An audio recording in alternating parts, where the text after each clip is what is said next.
What's going on, everybody? Welcome to another episode of Chicken Bucket Boys. I'm your host, Brian DeGennaro. Alongside me, the legend, well, not quite the legend, but it's Paraskevas Xenophontos. What's going on, Para? I'm good, man. How about you? Pretty good, pretty good. So, not a whole lot going on. Still baseball. Don't know when it's coming back. But we wanted to touch on some things that have happened recently. Most recently today, there was a report that said that Rob Manfred basically doesn't know what's going on and whether or not there's going to be a season at this point. So, what do we got with that, Para? So a couple of days ago, Carl Ravitch had an interview with Rob Manfred, basically calling him out on everything. And Manfred was 100% certain that there was going to be an MLB season. But look at today, June 15th. Jeff Passan tweeted that Manfred's not 100% committed that there's going to be a baseball season this year. So I honestly don't know what's going on at this point. At this rate, the owners had a meeting with Manfred today, and they were furious because their workers, the players, are actually standing up to them of what's going on with the situation. And if I'm not mistaken, today, if they had a deal a couple of weeks back, today would have been the first day of spring training for baseball to start the July 1st or July 4th season. But at this rate, I don't even think we're going to get baseball this year. Yeah. It's I don't know. just sad. It's crazy. It's just sad because here we are expecting that Manfred, the owners, and the players are going to come together, put their differences aside, stop. Even though negotiations are always going to be out in public, it would have been nice if they just stayed behind closed doors and just, well, with all this quarantine stuff, you can't really do anything but Zoom calls. So I would rather just them be in a Zoom call, fight their differences out, and just come up with a deal just to get baseball for the summer, 50 games or whatever. Just give us baseball. But at this rate, I sadly agree with Manfred. I don't think we're going to get baseball this year. Yeah, I mean, it's a really bad look for baseball in general. They've just been this back and forth for what feels like weeks at this point. And Months, what's really actually. unfortunate is that, like, they had a chance to be the first sport to come back, to really, have such a huge audience because no one's watching anything else. There's nothing going on right now. But at this point, it looks like every other sport is going to come back before baseball, with the exception of maybe football because it doesn't start yet. But it looks like the NBA is coming back. NHL's coming back. I even heard that Major League Soccer is coming back, which I didn't know was still a thing. But I guess they're actually one of my somebody I know. His name is Justin Walters. He's a Pix 11 News guy. He actually interviewed the captain of the Red Bulls today. Oh yeah, and they're going to be playing in Orlando next month to start off their season. So I yeah, think Orlando's going to be the main. Yeah. Yeah, I heard they're doing like a World Cup style tournament as opposed to like regular playoffs. So I feel like that'll draw up some interest. Maybe people will be into it. I won't be, but maybe someone will be. But anyway, I mean, there's others there's NASCAR, there's UFC. UFC's been going on. So, but at this rate, even cricket might be better back before baseball is. I'd watch it at this point. And the funniest thing about Rob Manfred today is, if you're on Twitter, I apologize for interrupting you, Brian, but he's the number one trending hashtag. Hashtag fire Manfred. Don't ever apologize for telling me that.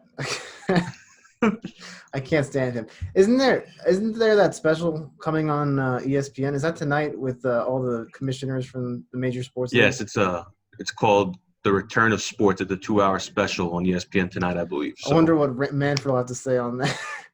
Yeah, we're the only sport that hasn't figured it out yet. So, you think he'll put the clown mask before or after the interview?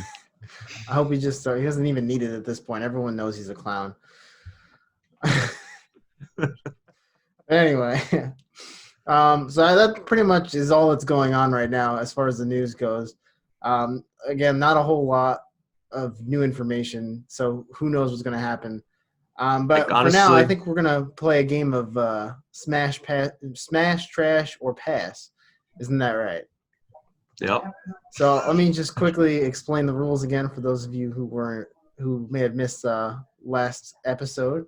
The rules are simple. I'm going to propose a hot take, and then Per and I are going to decide if we smash it, meaning we love it and we think it's going to happen, trash it, meaning we hate it and don't think it's going to happen, or pass it, meaning we don't have an opinion either way.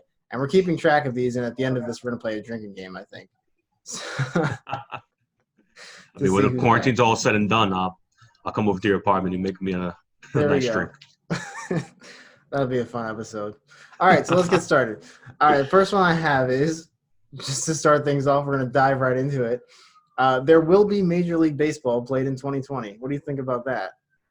Trash 100%. The rate the owners are with the players, the way the players are with the owners, and the way Manfred's handling this entire situation, there's not going to be baseball. And I know Vinny, one of our correspondents here with Unhinged Media, he called me out. He says, I got receipts of Paris saying baseball's not going to happen. Because if you're not mistaken, didn't Passan have a tweet a couple weeks ago that giving the indication that there's going to be a baseball season? And look where we are a couple of weeks later. The commissioner of baseball is coming out and saying, I'm not 100% certain we're going to have a baseball season. So trash this 100%. Throw it in the grave. I honestly, at this point, I could care less. But I'm gonna smash this one. I think there will be baseball at some point. I don't know how many games we're gonna get. I don't think it will be many. But I find it hard to believe that that either side would let there be absolutely no baseball this season. I think that the MLB will impose a season, and we'll just say we're starting here. This is how many games we're playing, and you just have to show up.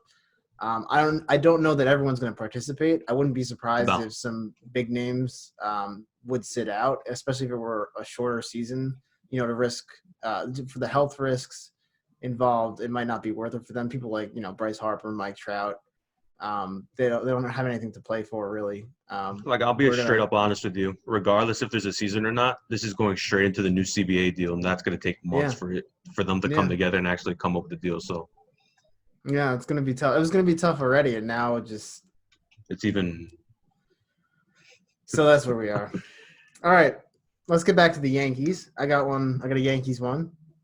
Giancarlo Stanton will be a Yankee longer than Gary Sanchez. What do you think about this one? I'm going to smash it because I'll give my reasons. I like both players a lot, so Stanton's not going to opt out of his contract. I think he's just going to, unless towards the end of his career, the Yankees decide to trade him, even with the no trade clause, and they come to an agreement. Like I said on Unhinged Talk a couple of days ago, when I see Gary Sanchez, I see Robinson Cano. The Yankees admire them in the beginning, but when it comes to contract talks for that big contract, the Yankees are going to give him one offer. And if Sanchez doesn't like it just like Cano, he's going to go where the money's calling him. So that's my opinion. I'm going to smash it. Yeah, I agree with you 100% on that one. It doesn't seem like Gary is their long-term answer at catcher. I know we talked about it on Unhinged Talk that they've been drafting a lot of catchers recently, and they have some pretty decent players coming up through the system. Yep. So, in a few years, there might not be a need for Gary, and he's always it always feels like he doesn't have the favor of the organization. I love Gary Sanchez. I love me Stanton too. I wouldn't be mad if either of them stuck around for a while, but I think it'll be Stanton longer than Gary. But hopefully in the future we get proven wrong that Sanchez actually sticks with the Yankees.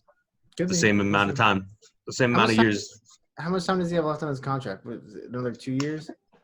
I'll fact check that right now for you. All right, you fact check. I'm gonna go on to the next one. Luke Voit will hit more home runs than Aaron Judge in 2020.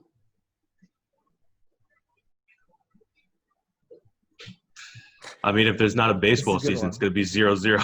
That's true. Yeah, none of these will count if there's no baseball seasons.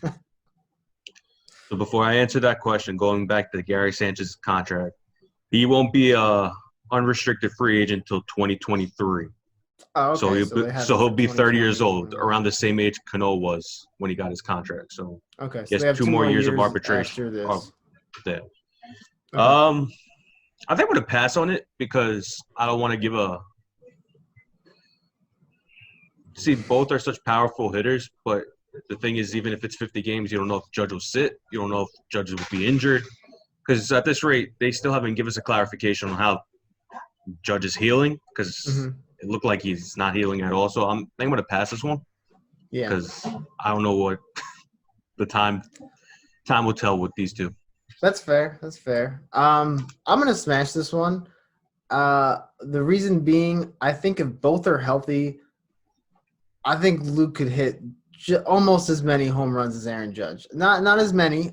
Judge is definitely the better player and the more powerful player.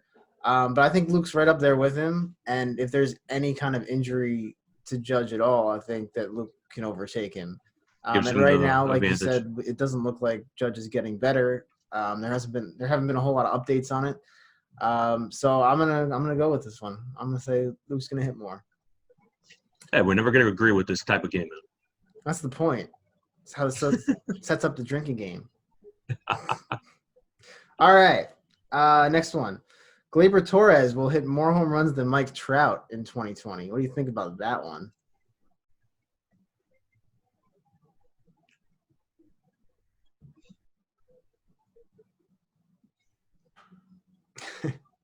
Tough one. It is tough. I'm going to trash it. Really? Okay. Yeah. I know Glaber had his career high home runs last year. But going back to what we were saying before, if Mike Trout is healthy, he can rake at least 40 home runs plus in a season. So definitely. He is the best player in baseball in our lifetime. So I'm going to trash it. Okay. Yeah, I mean, I'm kind of in the same boat as you. I thought you might take the bait a little bit. But what did Glaber hit last year? 38, 39, something like that? I know he hit in the 30s, like mid-30s. Okay. So, like you said, I think Trout would usually be on pace to hit like about 40, 45 home runs. So if they're both healthy and they both tend to stay pretty healthy, I would think Trout would. Glaber batted .278 with 38 home runs and 90 RBIs. Yeah, 38, yeah. So. And also the thing with Trout is he can be on a pace for an outstanding season. Like I know he won out MVP, but there'll be times when he's on a hot streak, he always gets hurt at the worst times. It's either his ankle, his leg, or something. But whenever he has a hot streak, he's always doing well in the outfield, always doing well with the bat. He always gets hurt at the worst time possible. So, That's true. But I also feel like Glaber is more streaky than Trout is. So I could see Glaber going on a tear and say there's a 50-game season. I could see him going on a tear and hitting 25 home runs, you know? Oh, it's very possible. Maybe not 25, but something like that. Whereas Trout, he's pretty consistent throughout, but I feel like Glaber could either be higher or lower. It could go either way. And also with Glaber, I love him that he's going to be our future shortstop, but he's not always consistent with the glove. Always not consistent on. All right, he's still young. Give him time. No, absolutely. I'm not disrespecting him. I'm just saying he has a lot to improve with his game. Yeah, he has a bet. He has a bet, but he's also 23. He's younger than you old fuck. That's sad. Happy he's birthday, younger than you. By the way. Thank you, brother. Yeah, but you're younger than me, so. You're the grandpa in this whole thing. It's true. All right, last one. Even with a 50-ish game season, pitchers will still throw at the Astros. What do you think about that? Oh, smash. Smash 100%. I honestly, whether there's a season played or not, I know we were going to touch base on this, but with what happened a couple of days ago with the whole article being released about the Yankees cheating scandal and all the Astros players coming out at Judge and everybody else.